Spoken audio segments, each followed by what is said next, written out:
नमस्कार दोस्तों। आज मैं आपको सुनाने जा रही हूँ मुंशी प्रेमचंद जी की कहानी, जिसका नाम है माता का हृदय। माधवी की आंखों में सारा संसार अंधेरा हो रहा था। कोई अपना मददगार ना दिखाई देता था, कहीं आंसू की झलक ना थी। उस निर्धन घर में वह अकेली पड़ी रोती थी और कोई आंसू पोंछने वाला ना था। उसके पति को मरे हुए 22 वर्ष हो गए थे। घर में कोई संपत्ति ना थी।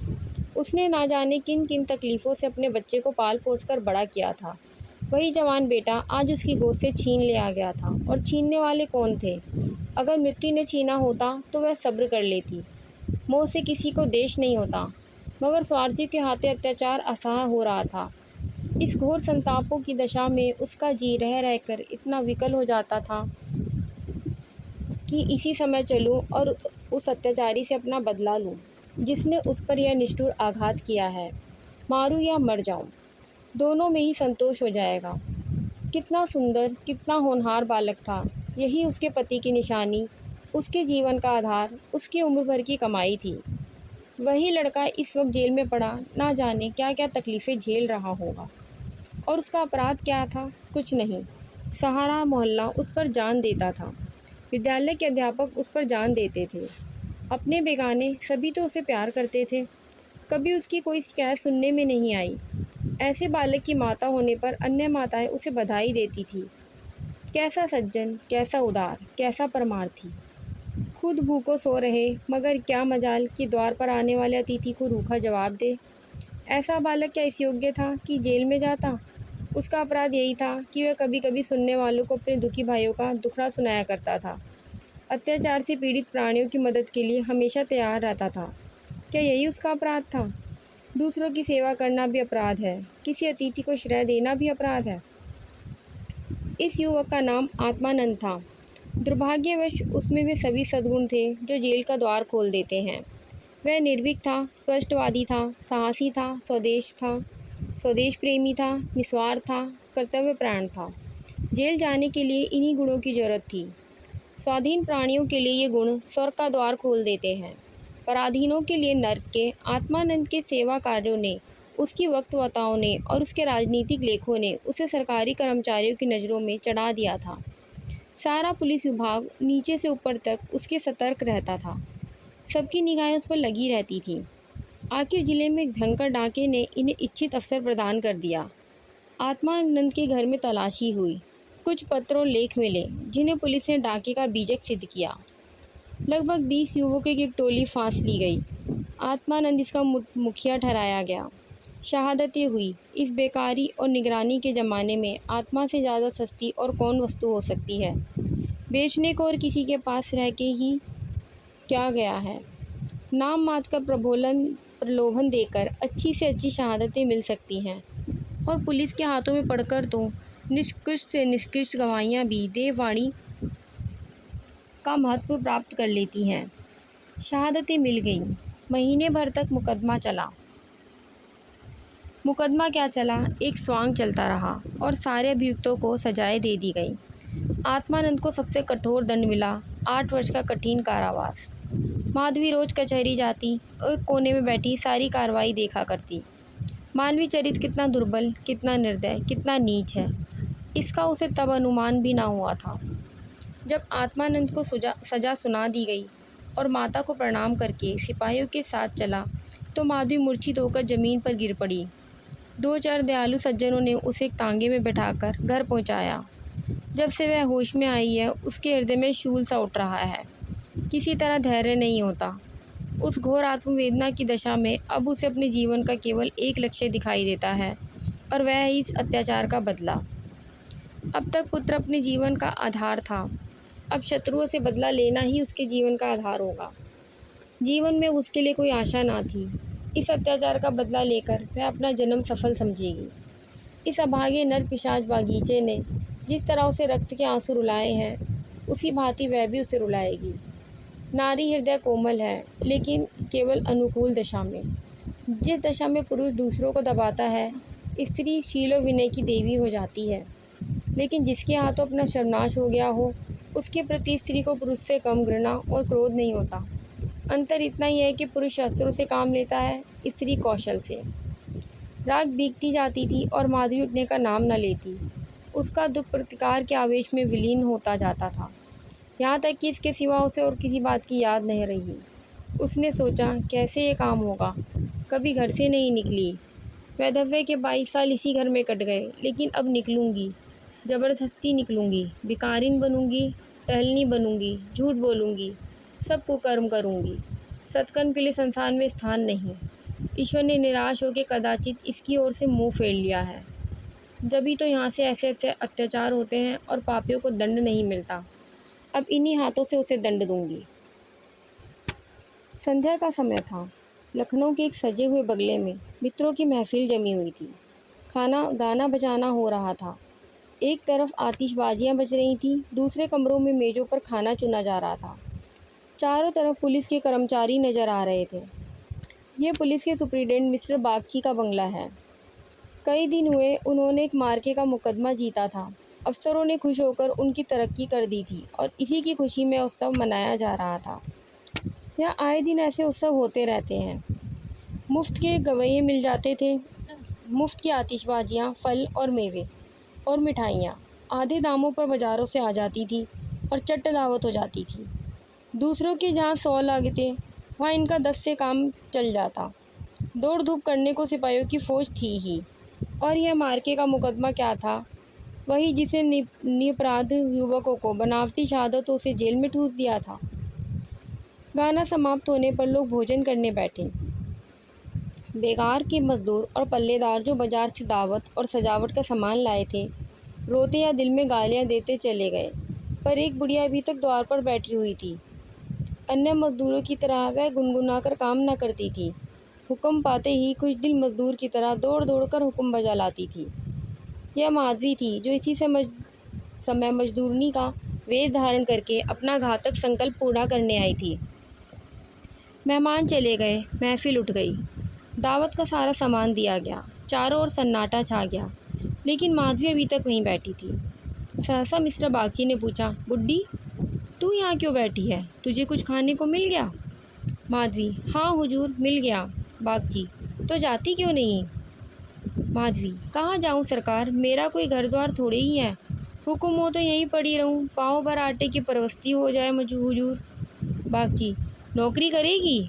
माधवी, क्यों ना करूँगी सरकार, यही तो चाहती हूँ। बागची, लड़का खिला सकती हैं? माधवी, हाँ हुजूर, ये मेरे मन का काम है। बागची, अच्छी बात है, तू आज से यहीं रह, जा घर में देख, जो काम बताए वह कर। 1 महीना गुजर गया। माधवी इतना तन मन से काम करती कि सारा घर उससे खुश है। बहू जी का मिजाज बहुत चिड़चिड़ा है। वह दिन भर खाट पर पड़ी रहती हैं और बात बात पर नौकरों पर झल्लाया करती हैं, लेकिन माधवी उनकी गुड़ियों को सर सह लेती। अब तक मुश्किल से कोई दाई 1 सप्ताह से अधिक ठहरी ना थी। माधवी का कलेजा ऐसा है कि जली कटी सुनकर भी मुख पर मैल नहीं आने देती। मिस्टर बागची के कई लड़के हो चुके थे, पर यही सबसे छोटा बच गया था।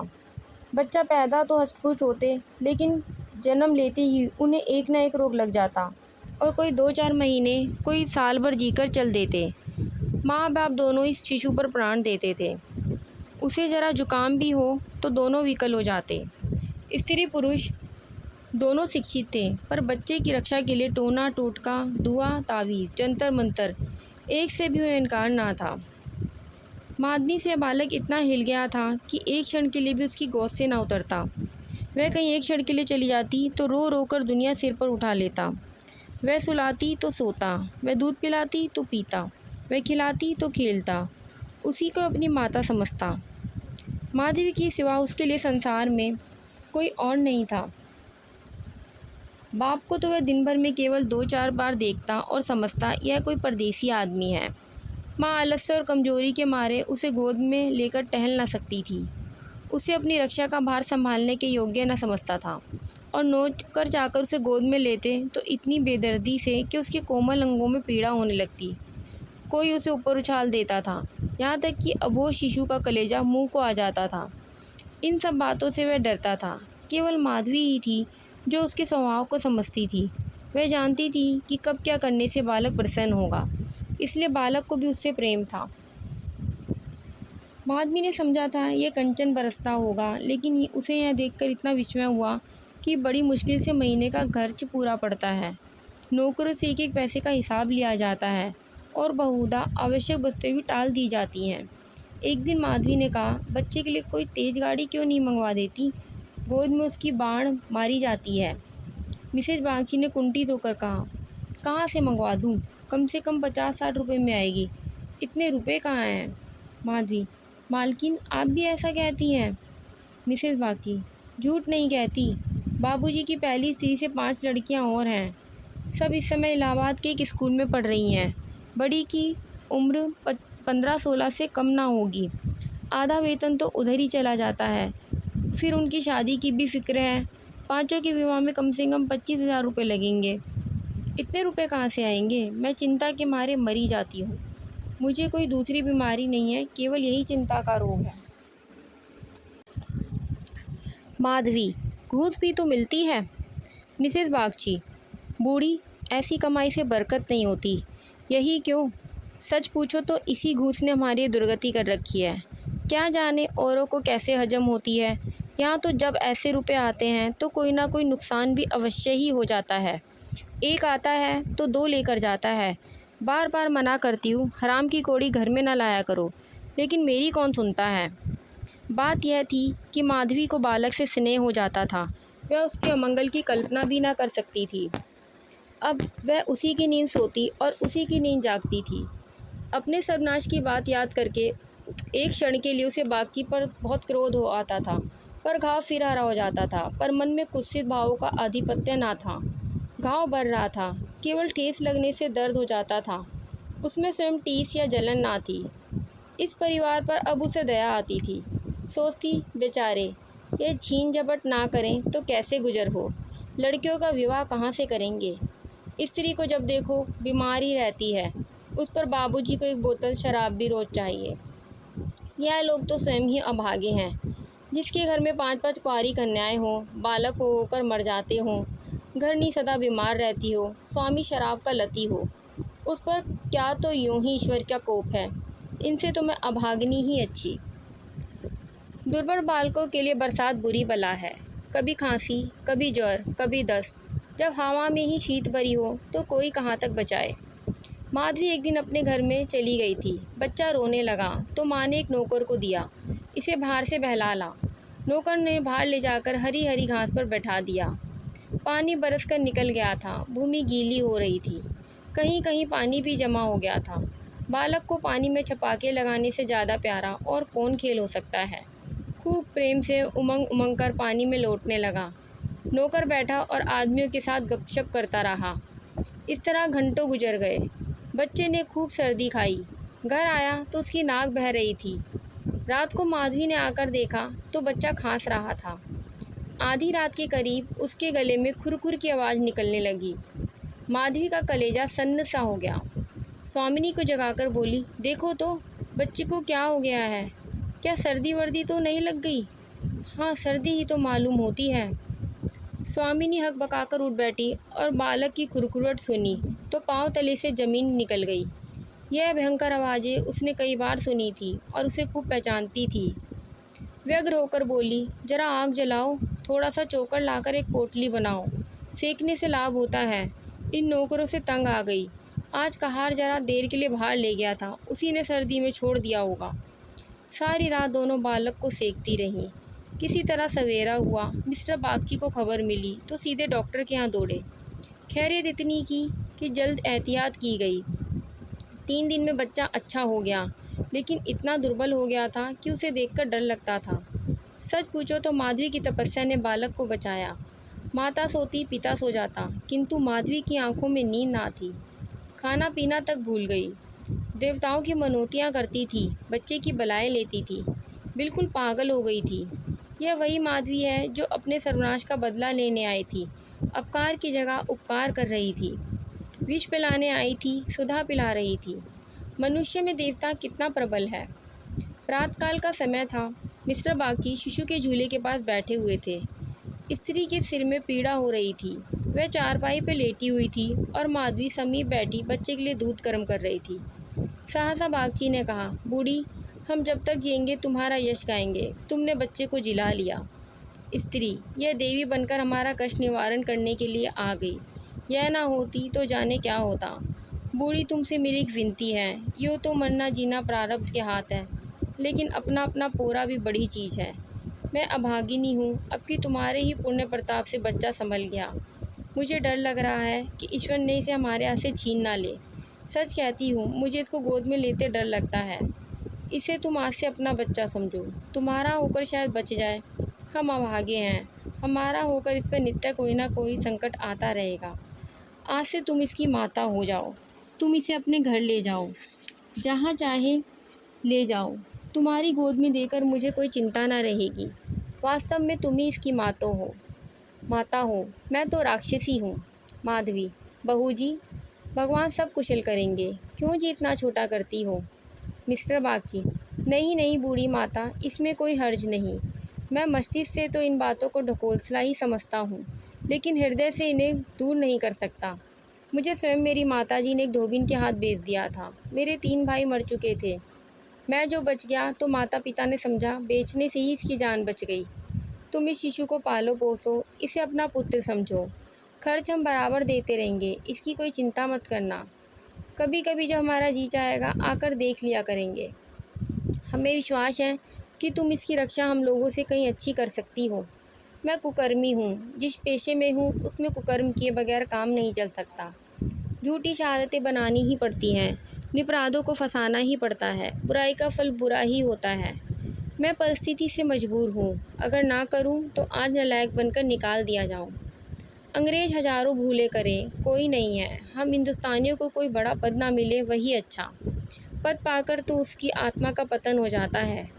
उनको अपनी हिंदुस्तानियत का दोष मिटाने के लिए कितनी ही ऐसी बातें करनी पड़ती हैं जिनका अंग्रेज़ी के दिल में कभी ख्याल ही नहीं पैदा हो सकता। तो बोलो, स्वीकार करती हो? माधवी गदगद होकर बोली, बाबूजी, आपकी इच्छा है तो मुझ में भी तो जो कुछ बन पड़ेगा आपकी सेवा कर दूंगी। भगवान बालक को अमर करे, मेरी तो उनसे यही विनती है। माधवी को ऐसा मालूम हो रहा था कि स्वर्ग के दरवाजे खुले हुए हैं और स्वर्ग की देवियाँ उसे आंचल फैलाकर आशीर्वाद दे रही हैं, मानो उनके अंतस्थल में प्रकाश की लहरें सी उठ रही हैं। इस स्नेह में सेवा में कितनी शांति थी। बालक अभी तक चादर ओढ़े सो रहा था। माधवी ने दूध गर्म हो जाने पर उसे झूले पर से उठाया तो चिल्ला पड़ी। बालक की देह ठंडी हो गई थी और मुख पे वह पीलापन आ गया था जिसे देखकर कलेजा हिल जाता है। कंठ से आह निकली जाती थी और आंखों से आंसू बहने लगते हैं।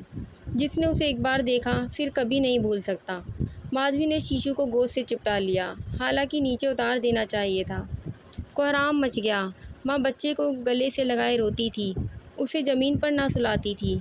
क्या बातें हो रही थी और क्या हो गया। मौत को धोखा देने में वह आनंद आता है, वह उस वक्त कभी नहीं आती जब लोग उसकी राह देख रहे होते हैं। रोगी जब संभल जाता है, जब वह पत्थर लेने लगता है, उठने बैठने लगता है, घर भर खुशियाँ मनाने लगता है, सबको विश्वास हो जाता है कि संकट टल गया, उस वक्त घात में लगाए बैठी मौत सिर पर आ जाती है। यही उसकी निष्ठुर लीला है। आशाओं के बाग लगाने से हम कितने कुशल हैं। यहाँ हम रक्त के बीज बोकर सुधा के फल खाते हैं, अग्नि के पौधों को सींचकर शीतल छाँव में बैठते हैं। हाय मंदबुद्धि। दिन भर मातम होता रहा। बाप रोता था, माँ तड़पती थी और माधवी बारी बारी दोनों को समझाती थी। यदि अपने प्राण देकर वह बालक को जिला सकती तो इससे समय अपने आप को धन्य भाग्य समझती। वह यही अहित का संकल्प करके यहाँ आई थी और आज जब उसकी मनोकामना पूरी हो गई, उसे खुशी से फूलाना समाना चाहिए था। उसे उससे कहीं घोर पीड़ा हो रही थी। उसे अपने पुत्र की जेल यात्रा से हुई थी, रुलाने आई थी और खुद रोती जा रही थी। माता का हृदय दया का आगार है। इसे जलाओ तो उसमें से दया की ही सुगंध निकलती है, पीसो तो दया का ही रस निकलता है। वह देवी है। विपत्ति की क्रूर लीलाएं भी उसे स्वच्छ और निर्मल स्रोतों को मालिन नहीं कर सकती।